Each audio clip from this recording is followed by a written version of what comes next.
സുശീലേ, സുശീലേ,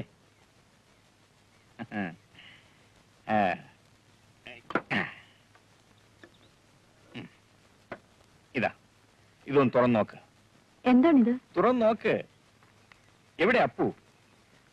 അപ്പോ ഓടി വാടാ. എന്താ അച്ഛാ? ഇതാ മോന് ഒരു പുതിയ ഉടുപ്പ്. ഇതാർക്ക് ഇത്ര വില പിടിച്ച സാരിയൊക്കെ? നിനക്ക് തന്നെ. എനിക്കോ? അതെ. ഹായ്, നല്ല ഭംഗിയുണ്ട്. ഇതെല്ലാം കൂടി എന്ത് വില വരും? 350 രൂപ. 350 രൂപയോ? ആ, ഓണമൊക്കെ അല്ലേ വരുന്നത്. വല്ലപ്പോഴുമൊക്കെ രണ്ട് നല്ല സാരി നിനക്കും വേണ്ടേ സുശി? ഇതൊക്കെ ഇപ്പൊ ആവശ്യമില്ലാത്ത ചെലവല്ലേ? അമ്മയൊന്നും മിണ്ടാതിരി. ആവശ്യമുള്ളതാ അല്ലേ അച്ഛാ? അതേടാ മോനെ, മോൻ പറഞ്ഞതാ ശരി. എന്നാലേ ഞാൻ ഈ സാരി അണിഞ്ഞ് ഇവിടെയൊക്കെ ഇങ്ങനെ നടക്കാം. അച്ഛനും മോനും ഇന്ന് ആഹാരം ഒന്നും കഴിക്കണ്ട. അയ്യോ, ചതിക്കല്ലേ. എന്നെ കൊണ്ട് വയ്യ. അച്ഛനും മോനും ഒന്ന് പട്ടിണി കിടന്നു.